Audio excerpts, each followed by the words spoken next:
is RTV6 News at Noon, working for you. The vice president is back home in his home state. Mike Pence arriving here as critics question the Trump administration's frequently changing response to COVID-19. Coming up, a live report with more on why the VP is in town this afternoon. But first, we got to get a check of our forecast, and we want to thank you for joining us on the News at Noon. I'm Lauren Casey with Todd Clausen standing by from home this midday.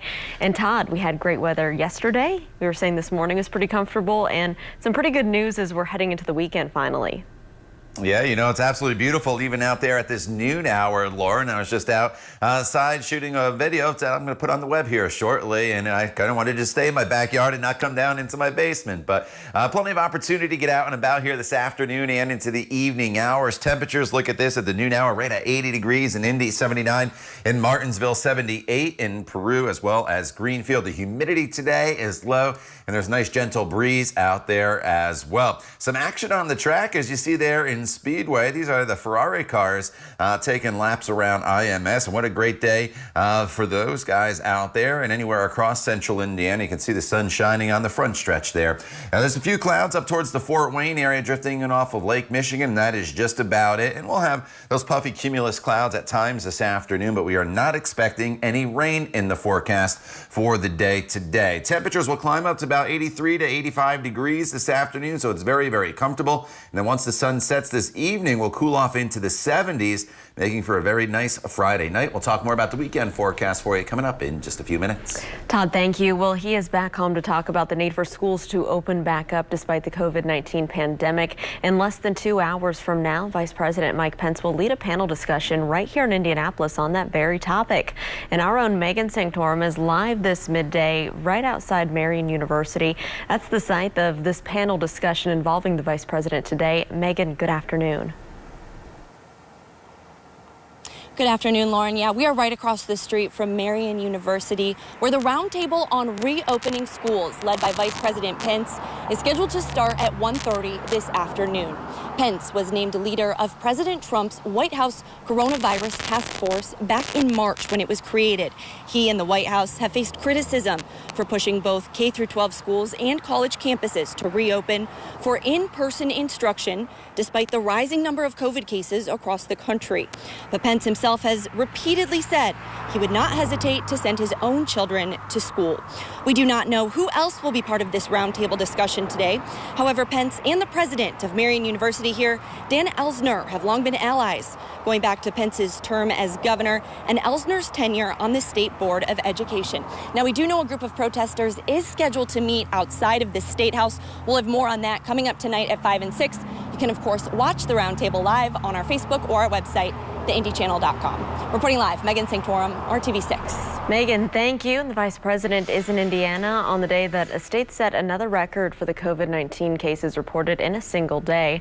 The state health department says that 1,011 new cases of the coronavirus were reported today. It's the first time since the pandemic began that the state has broken that 1,000 number of cases reported in just a single day. It also pushes Indiana past 60,000 infections total since the pandemic began. 4 new deaths were also reported in our state. We do have some good news to share, though.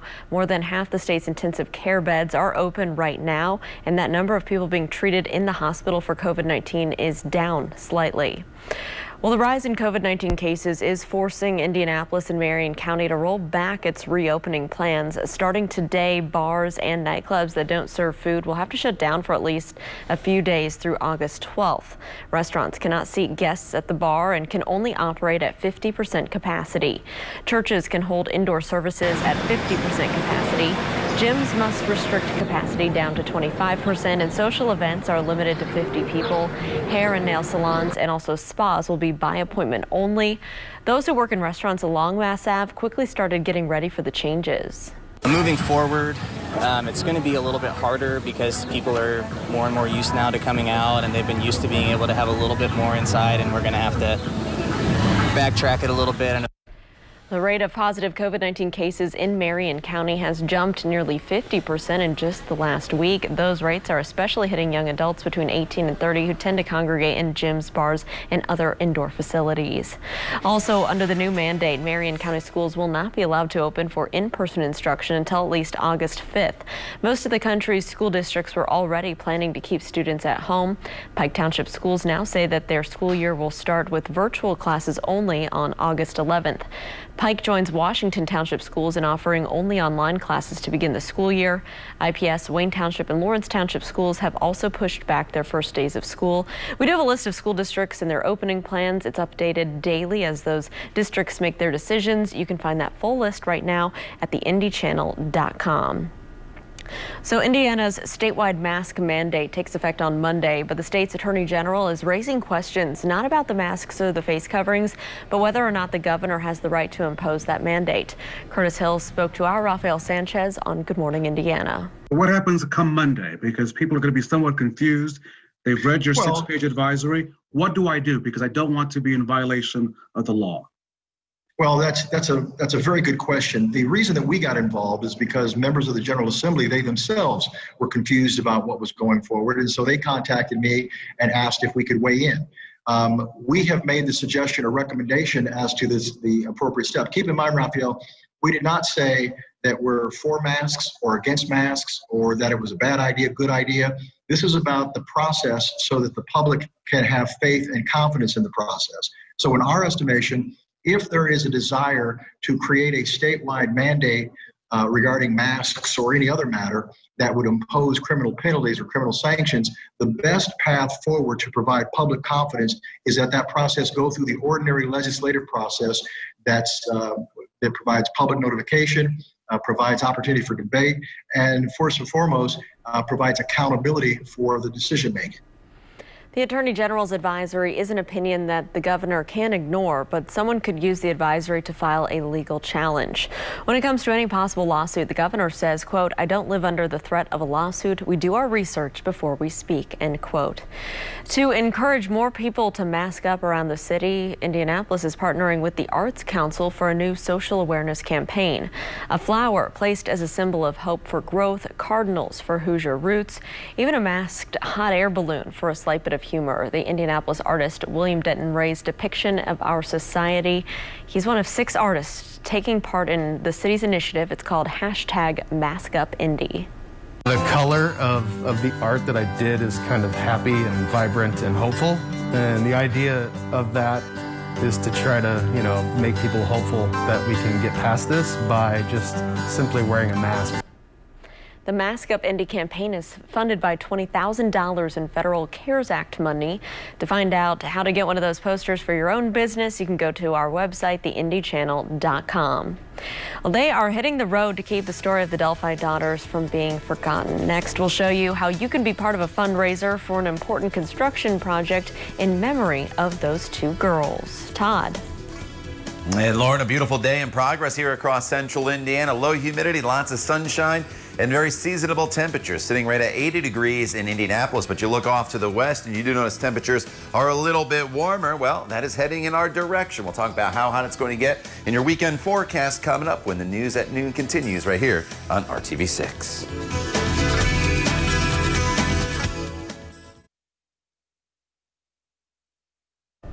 Welcome back. A big turnout is expected for an annual ride to benefit a memorial park for 2 girls who were killed in Delphi. The Kitlian has been working on raffle baskets for this annual event. The proceeds from that and the 4th annual bike ride raised dollars for the Abby Williams and Libby German Memorial Park up in Carroll County. Those girls were killed back in February of 2017, and despite the international attention, there have been no arrests. The ride hopes to remind people to not give up. Until they find the person that actually committed this crime, I'd like to stay with the ride to help them with the memorial park. Well, you can still participate in this event. It is tomorrow at the Kitlian, located on 825 South Kitley Avenue. The registration is at 9 o'clock. The ride begins at noon. It's $25 per person or $35 for a couple. For more information, you can call 317-357-3160. Well, it's one of the most trying times ever for businesses. Next, the story of one restaurant and how its owners are desperately trying to stay open even as the pandemic gets worse. And it's been on TV and a lot over the past 6 months, but not like this. You'll see the doctors attempt to fire one home, an example of what that first pitch should look like. Now let's take a live look outside right now. Beautiful Friday forecast for you as you get ready to kick off a great weekend here across the Hoosier State. We'll get a full forecast update from our Todd Clausen coming up on the other side of the break. Stay with us.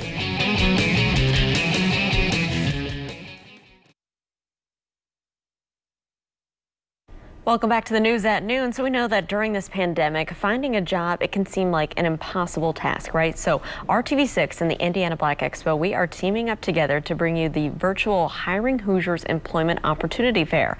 This fair is set for next Thursday, July 30th. It runs from noon until 4 p.m. There's going to be a number of quality employers coming together to help you take those next steps in your career. There are immediate job openings ready for you right now. You can get connected by visiting IndianaBlackExpo.com. An Indianapolis business is struggling to keep its doors open because of the coronavirus pandemic and all the shutdowns. And RTV6's Cameron Riddle shows you that the owners of Stacy and Rick's Soul Food restaurant say it's going to take more than customers to keep this small Black-owned business from shutting down. The coronavirus pandemic has had an impact on everyone, but that impact continues to be devastating for small business owners like Ricky Fowler, the owner of Stacy and Rick's Soul Food, where sales are down by 50%. It's been a lot of stress amongst me and my kids because a lot of things they were used to getting, we're not able to do anymore. Stacy and Rick's has been on the corner of 34th and Sherman for 11 years, but their doors have been closed since the spring. Fowler says the shutdown dug his business into such a deep hole, he doesn't know how much longer it'll be until the doors are closed for good. It's hard to say. It could be in the morning. If I don't get any help from the 3 months that I lost, then yeah, that's probably what's going to happen. To make matters worse, Fowler is in a high-risk category for COVID-19. It's the reason he's kept the restaurant closed up until 2 weeks ago. I'm diabetic, high blood pressure, and African American. Fowler says he was forced to come back to work to support his family of 5 and his 6 employees. He says he's been denied every loan or grant he's applied for. They promised that once we closed down that we were getting the unforgiven loans, which I never received. I actually even talked to someone at Governor Holcomb's office, and they said the money was in the pipeline. Where is the end of the pipeline? Fowler is now depending on his customers to keep the doors open. He says even with a steady stream of customers, it's going to take something more to save his business. The customers are coming in, but it still can't make up for that loss. You know, it's a big hole. It's a big hole. In Indianapolis, Cameron Riddle, RTV6. Well, Fowler says that part of the issue that he has been given is not given clear reasons as to why his requests for assistance keep getting denied. Cameron, thank you for that story. Well, it can be a chance to shine or it can be a little bit embarrassing when you're chosen to throw out a ceremonial first pitch at a baseball game. Your arm is on display for everyone there to see. For the nation's top expert on the coronavirus, his first pitch might be one that he'd like to have back. Yesterday, Dr. Anthony Fauci threw out the first pitch for his favorite team, the Washington Nationals. As you may have seen, his pitch was just a bit outside. There's no shame in that. It's happened to a lot of people. But you know who it didn't happen to, Todd? Take a look here. This was 4 years ago at Victory Field. Check it out. Right down the middle. Oh, right to home plate. Yeah, that's me. Didn't play sports, but I practiced a whole lot for that because I did not want to be embarrassed, and I didn't embarrass myself. So I was pretty proud of that moment. Taking on Dr. Anthony Fauci 4 years ago. Yeah, looked like a strike to me, Lauren. Thank you. Dropped it in right there, right over the plate. It was a big moment. Even Rowdy there, Rowdy was liking it too. Yes. He ducked and then he gave you the big way to go sign. It could have gone totally different though. You just could have done a wild pitch. Right. very unpredictable. So I was in dance since I was 4, and that's all I got to say. Now that you have Archie, you'll be working out that arm a lot here, I think, yeah. in the coming years. So I've seen him throwing those toys around, so you're in for it. But all right, it's a beautiful day to be outside, whether you're playing baseball in the neighborhood with the kids, just throwing the ball around with your best friend, or going for a walk or a bike ride. Tip-top shape here this afternoon. Temperatures are currently sitting in the 80s in many locations, 70s in some. Bloomington, just a few fair weather clouds, as you see here. Absolutely beautiful all across the area. 81 in Lafayette, 78 in Tipton, 82 in Bloomington, and right at 80 degrees here in Indianapolis. Temperatures going to go up another couple degrees here this afternoon for highs that are going to level off anywhere from about 82 to 86 degrees for you for your afternoon highs. Our average high this time of year is 85, so it is a seasonable day. Humidity not too much of a factor in the forecast for the day today. That is the good news, although it will start to creep up a little bit tonight and then into the weekend. Your satellite radar picture is pretty quiet all across the area. High pressure is firmly in control. That'll suppress all the rain off to our south and east and off to our west as well. So not a drop of rain in the forecast today, even though the clouds will start to build a little bit here this afternoon. The humidity, again, it's less humid than it has been. You noticed that change occur yesterday afternoon and into the evening hours, and even overnight, humidity levels are going to stay pretty steady, and that's going to make for a very nice Friday night forecast. If you do have plans, maybe dinner on a patio somewhere, or maybe you're just grilling in your backyard and hanging out with the family, you're just fine. Sunset is at 9:05. Once the sun sets, we'll see the temperatures fall back down into the 70s, so it does cool off pretty quickly here tonight, and then tomorrow morning you're waking to temperatures that will be in the 60s. Looking ahead, Saturday mostly sunny, a high of 88 degrees. Should be a great day tomorrow. Humidity comes up just a little bit as we fast forward into Sunday, up to 91. So we get back into the 90s most likely on Sunday. It becomes more humid as well, and there could be a storm in the forecast late in the day. The better chance of storms, though, will be on Monday. That's when the cold front comes through, and as that cold front comes through, we'll have, I think, quite a few storms across the area. A little too early to tell how strong they would be, though. Sunday's heat index value is probably going to get up to around 96 to maybe 98 degrees, so it's a hot one across the area. And despite the rain that we had this week, which was pretty spotty in nature, the drought monitor came out yesterday, and you see parts of Bloomington, and then from Peru over into Marion and even into the Muncie area under the moderate drought. The rest of central Indiana, for the most part, is abnormally dry. So Monday's the next best chance of any widespread rain for us. A few storms could linger into Tuesday as well, Lauren. And then as we wrap up the last couple days of July next week, temperatures going to be in the low 80s. So it's going to be pretty nice. But let's enjoy today and the weekend and the nice weather that we'll all enjoy. All right, that sounds good, Todd. Thank you so much. We do have a programming note for you if you're a Dish Network customer. Our parent company, Scripps and Dish, they're currently in contract negotiations. So the station may go dark tonight if an agreement is not reached in time. So if you're a Dish customer, you can call Dish and express your concern. And if this channel does go dark, you can always find us at theindychannel.com. We'll have more news and another Check Your Forecast coming up just after the break.